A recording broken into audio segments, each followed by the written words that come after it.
You are listening to Ask the Answers podcast. Join me, Adele, as I uncover the knowledge, inspiration, and empowerment the psychic world has to offer. Let's begin. Hello, everybody, and welcome to Ask the Answers podcast. Another episode with myself, Adele, and waving on screen, but you won't be able to see that because you're listening. But we have the lovely Alexander Nemo. Hello. Hi, Adele. How are you today? Hello there. I'm very well, thank you. Enjoying the sunshine that has now finally arrived, although I don't think it's going to be here for long because I think it's going to get cold again next week. But it's here right now. That's the main thing. Well, yeah, I'm sitting in Florida, so it's breezy and in the mid-70s right now. But not too bad then. Not too shabby. No, So Florida, this time of year, Florida is great. Is that where you have always lived, or is that somewhere where you moved to? No, I've been in Florida for about 20 years. I was originally from up north in New York. Oh, lovely. Yeah, I started out in Ah. New York and then went to school all the way up by the Canadian border and then just bounced around for a little while, and here I am. That's how I got the white hair, just all this running around. Amazing. Well, I mean, tell us a little bit about yourself. Obviously, there's going to be lots of listeners that might not have heard too much about you, but I know you have been doing this work for a very long time, very knowledgeable, which we're going to find out about. But, tell us a little bit about yourself, what you get up to, what are your hobbies, your interests? I am a fishing fanatic, but I also, love reading. So that's always been a big thing. Traveling. I love to travel, and I'm a big foodie. I like trying all the little mom and pop shops all over the place. So that's great. Even when I was overseas in England, it's like we were always looking for all the little tiny shops that no one else went to. So that's all the always little quirky ones. all the quirky ones. And then we found that area down south of London where all the foreign food is, because London food it's different. Say no more. Yeah, great fish and chips, and but it was always nice to have a variety. So I like different things, variety, traveling around, and then of course I get to teach and do readings, so that's always fun too. Nice. And with your fishing, do you used to catch them and actually eat them, or do you put them back? It depends on where I'm fishing. If it's in Florida and freshwater, I put them back because to me they taste muddy because the water's so warm. If it's up north, then I'll eat them. Oh, okay. Didn't know that. So It's got to be cold water, yeah. Yeah. Brilliant. So where did the psychic work come into play? When did that start for you then? I started getting memories back when I was like 12 or 13. So I started becoming aware of different things, but I picked up my first tarot deck around probably 13 years old, give or take a little bit. Mm-hmm. And then it was just from there that I met a friend of mine who happened to be one of those weird walking master people, and he spoke 40 languages from memory at the age of 5. Oh my gosh. So hanging out with him and I got scared a lot with him because he was just like there was nothing beyond his limits. So when people say, "Do you just believe in this?" I'm like, "No, I've seen, done, had the garbage scared out of me." So it's like, "No, it's all in." Yeah. And even when I read for people, my job, I feel, is to help people get out of their own way. Mm-hmm. Because I don't just tell them what they want to hear. I actually, this is the reading. This is to help you. And even if it's a really intense reading, I'll tease them and say, now that you have this information, now you only have 2 more choices to make. You can get up from the table and make believe like it never happened, or you can do something different. So, I'm involved, and it's all about getting people to grow, including myself. I mean, it was a very young age that you had this like psychic ability, or you started working with a deck of cards. It's not your average sort of thing that people talk about or go to as a child. Oh no, especially when in those years it was very quiet, and one of the first memories I had, thankfully, was to shut up.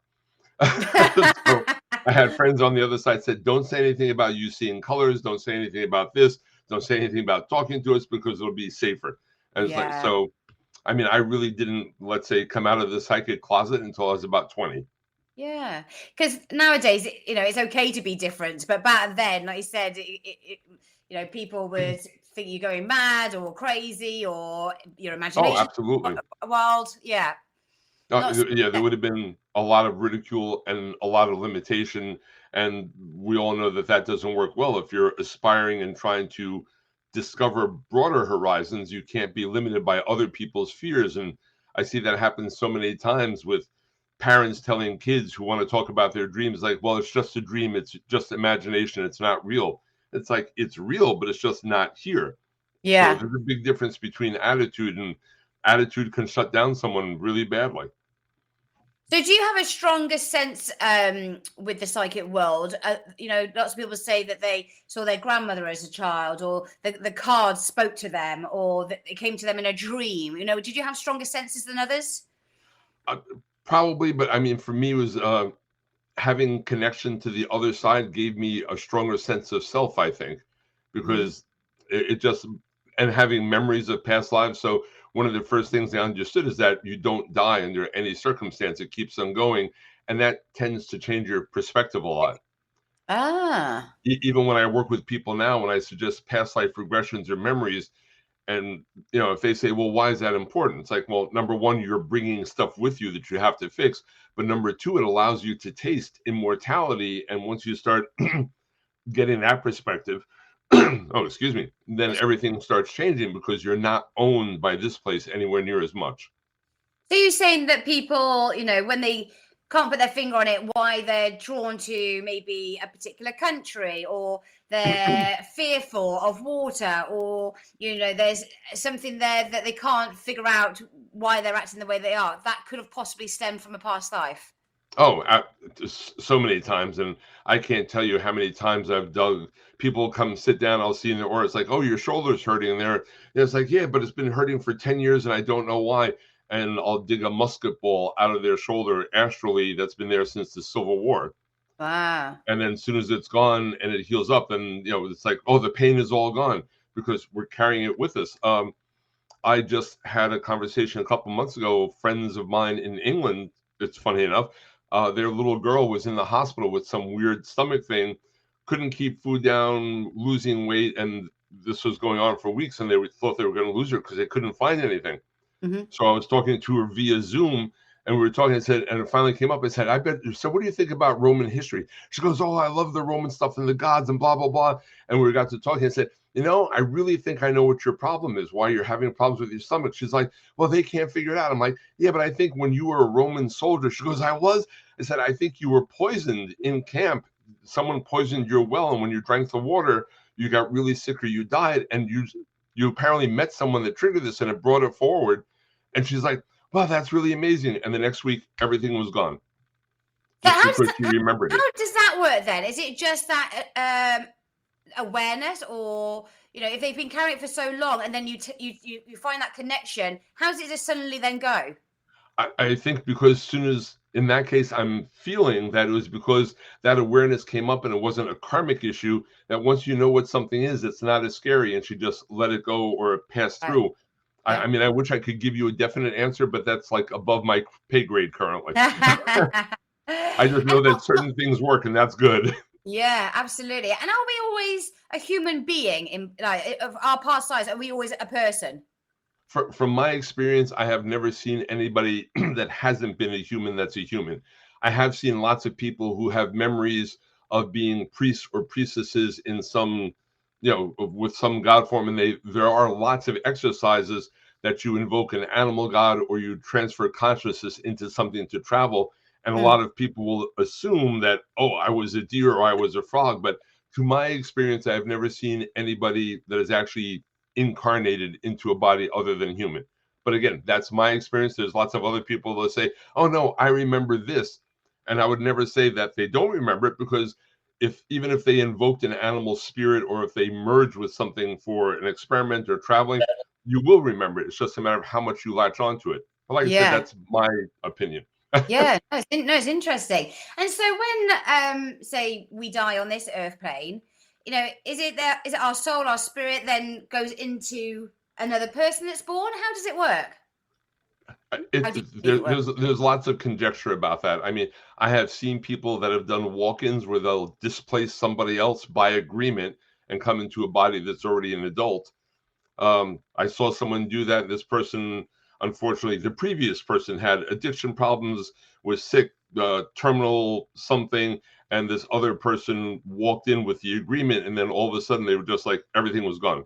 Wow. So it depends on, but most of the time you come into a new physical body and you connect as soon as that first breath is drawn, because that's the breath of life that's all over in all the great scriptures. The breath of life. It's like, and that's what brings you into the physical body. And with astrology, you take that first breath when everything in the heavens line up to describe you. So therefore, you have the science of astrology that says, "Oh, look, you're, a Cancer or a Capricorn." People say, "Well, I'm stubborn because I'm a Capricorn." No, it's the other way around. You're a Capricorn because you're stubborn. Yeah, yeah. And what past lives have you been that's, maybe you've talked about or you can relate to that's maybe affected you maybe in this life even? Oh yes, so many.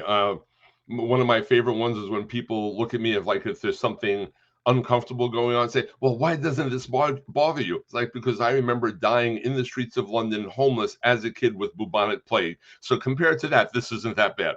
But I remember Egyptian stuff, Atlantean stuff. I mean, not fully, but enough pieces where I can say, "Oh yeah, I remember good parts of World War II, World War One."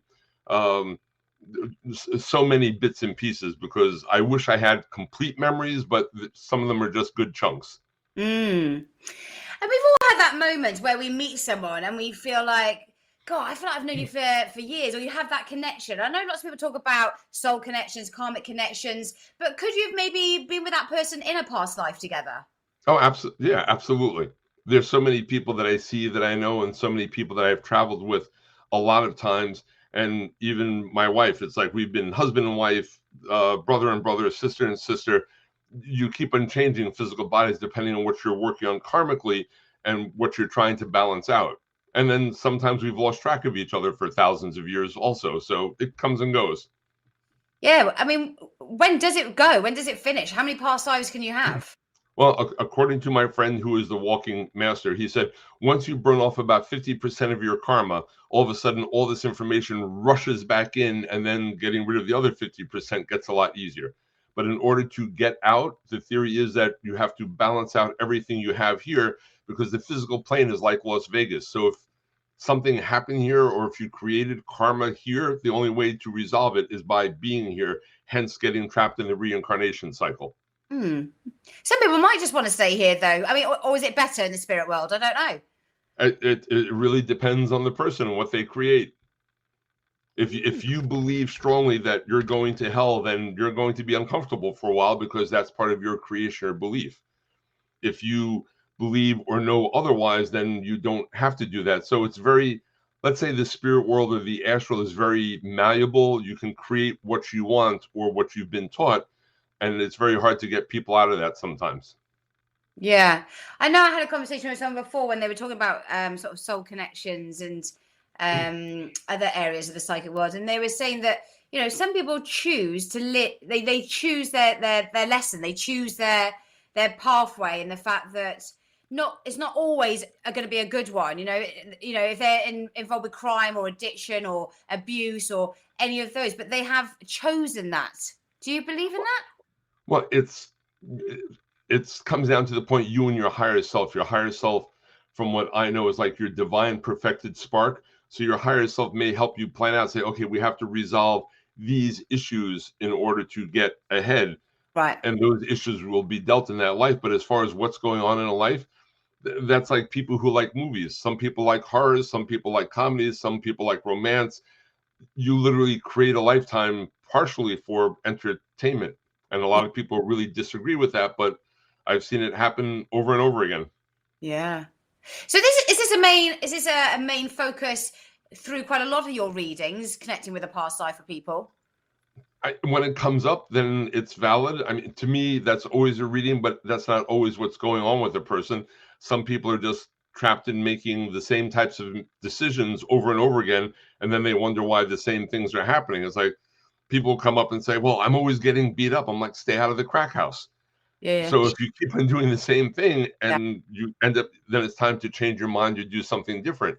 And a lot of people don't want to be culpable, because it's like, well, there's a plan for my life. I'm like, well, no, you have free will, and that overrides any plan. mm, mm. But still, it comes down to people's choices and what they're doing. And I've seen people do drastic turnarounds and changes, and I've seen you just never know. It's always an adventure.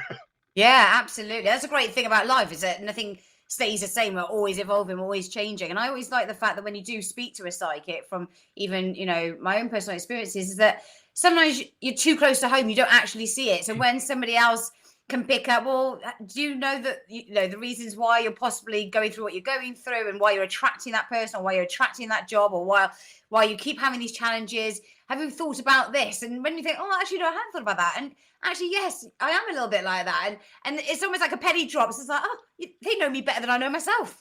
Well, and so much of what we do, if you're, it's verification for people. It's like, oh, I was thinking that, or I thought about Yeah. that, and then when they see it come up again from a totally outside source, it just hits home. It's just like someone going into, like, to a psychologist.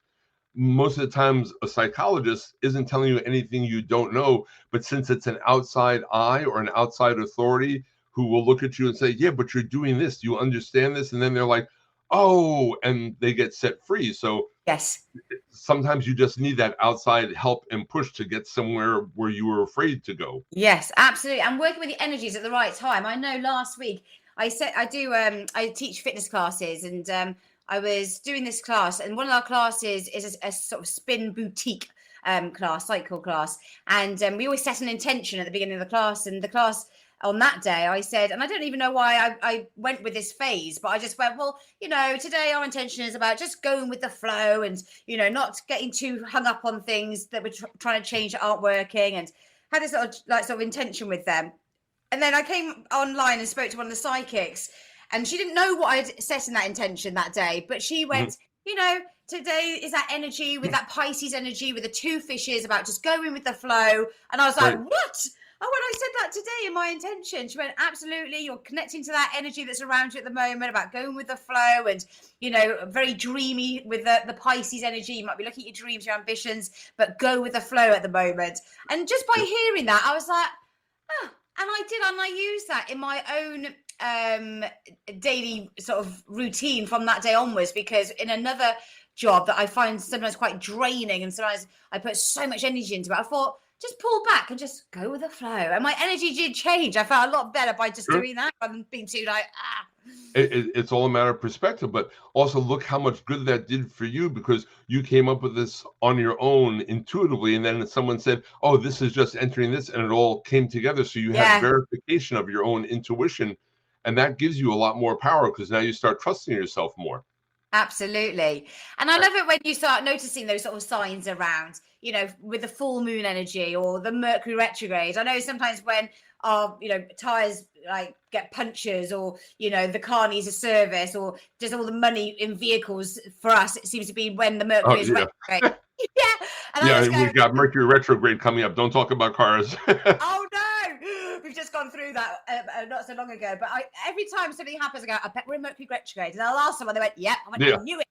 It's like I knew that was happening. So, Yeah. and yeah, that's a big part of it, is just becoming aware of things. And then as you become more aware and as you heal more, then you become, it's an upward spiral, and you keep on going up because you understand your vibrational state comes up, more things open up. Mm. And it is, and it's finding that inner peace, with oneself, and learning how to be the best version of yourself, because we can all have bad days and good days, and people can affect our energy, but how to sort of step away, protect yourself, not get drawn into all of that daily sort of jargon that might be going on around people. And again, I think the spiritual world really does open people's eyes to the sort of techniques and tips and how to protect ourselves from negativity. I think a lot of it, for what I see a lot, is most people don't live in the moment of now. They're all over the place. Yes. So, they'll sit down with their cup of tea or coffee, and it's like they're worried about what they're trying to do a year from now, or what happened 5 years ago, or this person screwed them over, and they're not here. And if Mm. you're not here, you're missing the story, because this is where it's happening. Yeah. I mean, it's silly, but just like in Kung Fu Panda, that silly cartoon, when the master tells him, it's like, if you're stressed out, you're living in the future. If you're depressed, you're living in the past. Yeah. But if you're here, this is the present. That's why it's called the gift. Yeah. But most people don't live here. Their mind is all over, and they Yes. miss most of the stuff that's going on. Absolutely. And I think, a good reflection of that is with your children. I know that my parents used to always say, cherish those moments. They go so quickly. And at the time, I'm thinking, I just want them to end.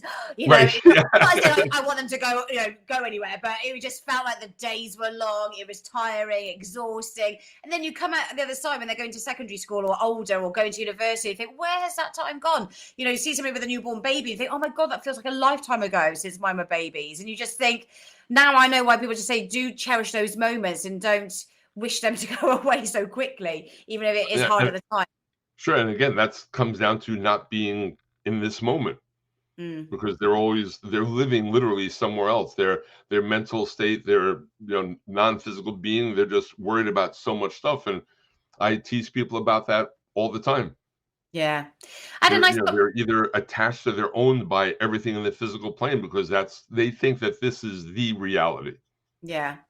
And I think that's always really important to mention about living in the present, especially with social media and everyone on their phones and, kids and even adults on the trains even I didn't take my phone into work the other day, or I left it in my car. And lunchtime, when we all talked to one another, I sat there with no phone and everybody else is on their phones. I just thought, oh my God, what has happened? No one's talking. Exactly. Yeah. Their attention isn't where they are. It's always crazy.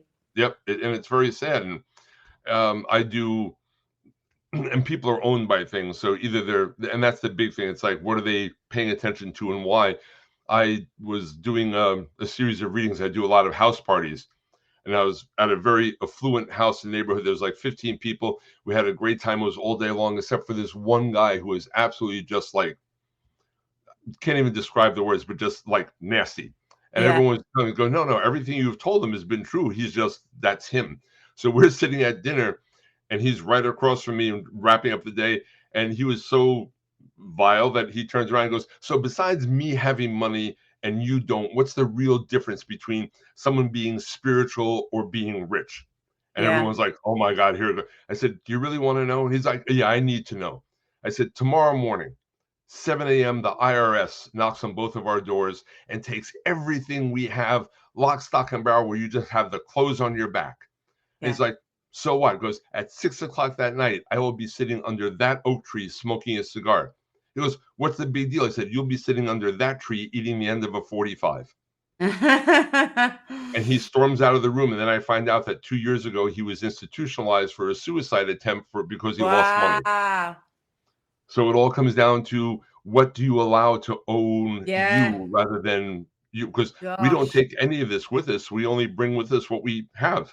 Oh my God. Are you just giving me shivers then? Because every time I have a conversation with a psychic, do these podcasts, I have a moment. And that moment you just said there about you can't take your money with you. There was this lovely, beautiful soul on social media who sadly got cancer at a very young age, in her 20s. And she wrote this piece. It was on social media about, if I can give some advice to anybody right now, it would be, don't sweat the small stuff. Live each day like it was your last. Go and have all these lovely experiences. You can't take your money with you, so if you want to take some time off, if you want to go on holiday, and you just basically just, like you just said that, just, really being in the moment and appreciate things, because you're not going to, when you pass, you're not going to remember the fact that your partner didn't put the toilet seat down, or your friend didn't call you yesterday, and it's and again, I had a moment with the lady at work when I do massage therapy, and I said to her, we were talking about people passing, and in making the most of those moments, and she said exactly the same. Again, if I could give any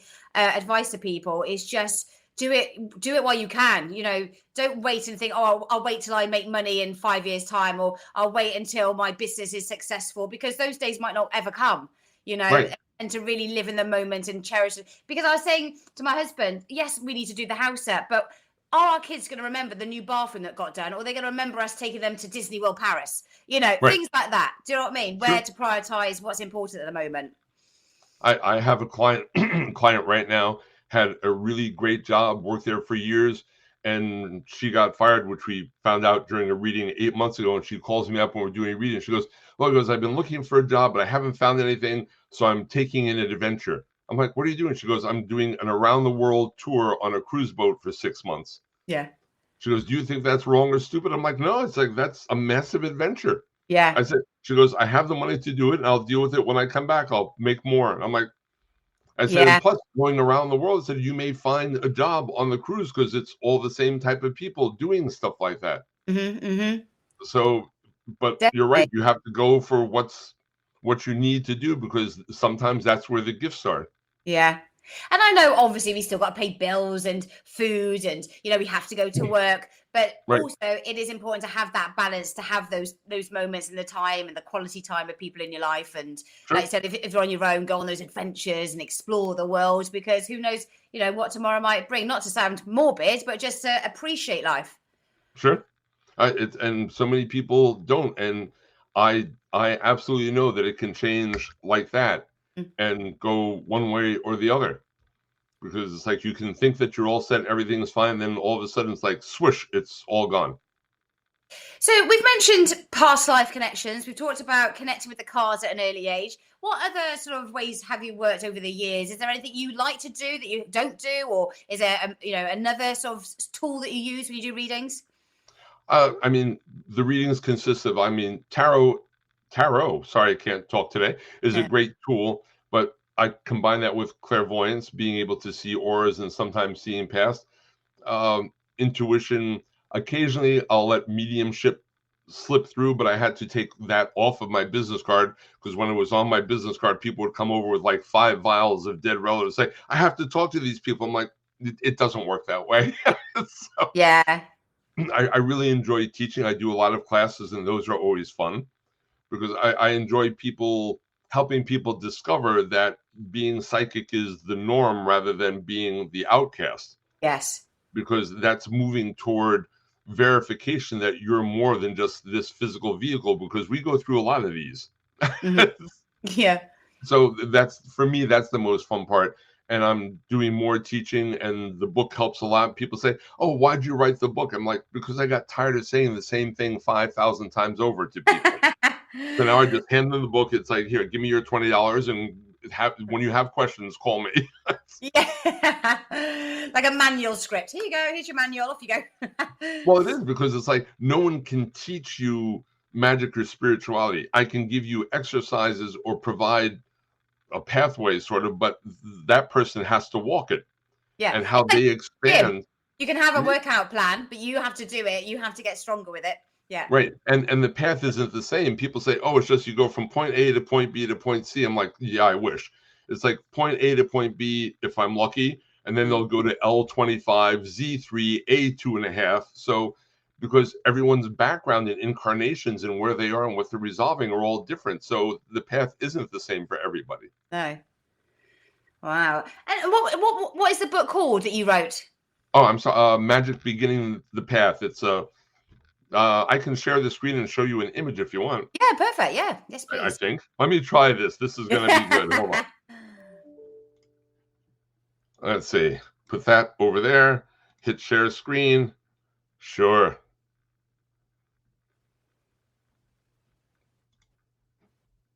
Oh, I guess it won't let me do that. Ah, I tried. you haven't got the book at hand. Oh, wait. Yeah, There you go. I do have one over here. Perfect. One you made earlier. There we go. So tell us a little bit about what's in there. You just mentioned about exercises, and is this for complete beginners? This book was written for a person specifically just starting out, who needs to break the illusion that the study of magic or esoteric or anything metaphysical is all about what you buy. And, I have a wand and I have this and crystals. It's like, it's all about the healing process. Mm-hmm. So in here, there's 2 chapters that are the main ones on energy reclamation, which teaches you how to get your energy back from either physical pain and damage or emotional pain and damage. Yeah. As that energy starts coming back in, your vibrational state starts going up, and you move forward and you become more aware. But everything in here is literally hands-on. This is what you do to improve, and you keep on moving on. And that's the main thing, because it's a healing process. Everything that comes back into us, or our sensitivities and psychic abilities, we already have those. It's a matter of cleaning up the stuff between this level of consciousness and your higher self that's stopping you from reconnecting. So Mm-hmm. the real study of magic is all about healing and reconnecting to the higher self, because that's where all of your information actually is, and that's where your freedom is. Nice. And with your students, do lots of them want to learn it for their own sort of healing and for their own psychic connections, or do quite a lot of that population go on to actually doing phone readings and then passing on messages to other people? Is it a sort of I've had some people who've gone on to reading, but most of them are just for them because they become so enthralled in the fact that they're healing. And when you see people heal like a 30-year-old football injury from college through energy reclamation, people get excited because they can, as soon as they can do something that actually proves to them that there's more than just them, that's what starts opening them up.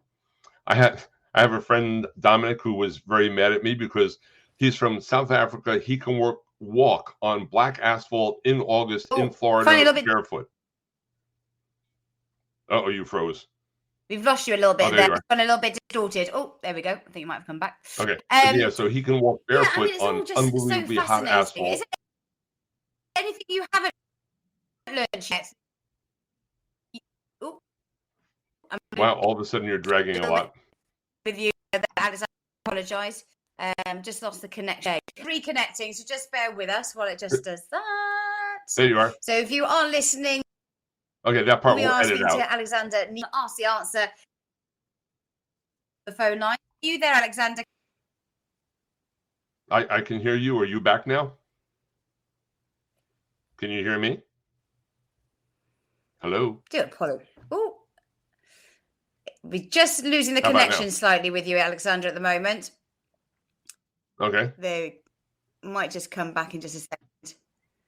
The gremlins are in there today. Yeah, you're a little bit. It's because you were saying we're coming towards Mercury retrograde. Your video feed is a little shaky.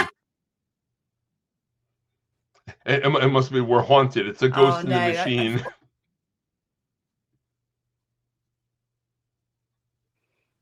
Unfortunately, we're not hearing you very clearly there, Alexander.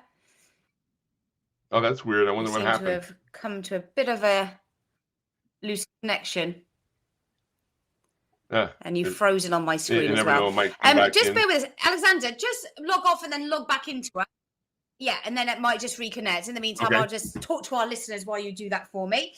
So if you are listening, talking about past lives, talking about Alexander and his background, how he's become the psychic he is today, talking a little bit about living in the present and, really appreciate life and not looking too far ahead or looking too far behind, and just how to heal the past if it is something that's maybe holding you back, something that he can very much delve into on the phone lines with the ways that he works. We've also got on to talking about his book, of course, how to get people who are becoming novices to the psychic world scratch and how they can, really heal themselves, really sort of open up to the bigger picture of the psychic energy that is around. Alexander, are you? No, I think he's gone for now. A couple of more minutes, everyone. But if not, we might have to round it up. But he has been with us for the last half an hour. Amazing insight into his life as a psychic and the ways he works on the phone lines. We will give him just another 30 seconds to see if we can get him back live on air. But he is in Florida, so quite a bit of a distance from here in the UK, so connection difficulties. But bear with it. 10 more seconds. I give a countdown. These things do happen. We might have to get him back live for the rest of the week. Are you there still? Oh, he's resetting. He's coming back. Is this going to work this time? There you go. Bear with us. Just loading him up. Sorry, listeners.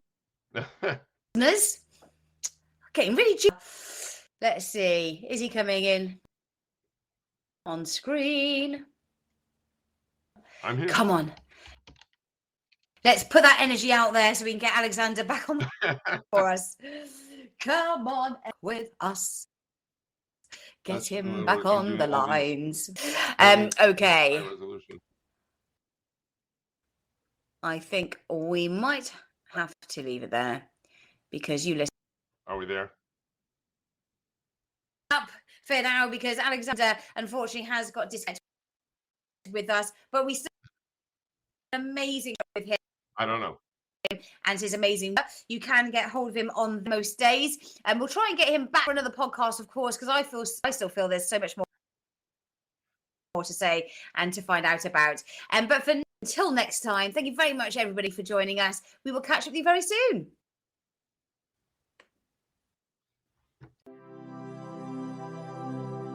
Thanks for listening to Ask the Answers podcast. Don't forget to follow, subscribe, and save to your library.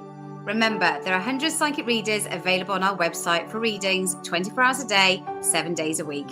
To triple your credits on your first purchase, visit asktheanswer.com and click on the new customer offer banner.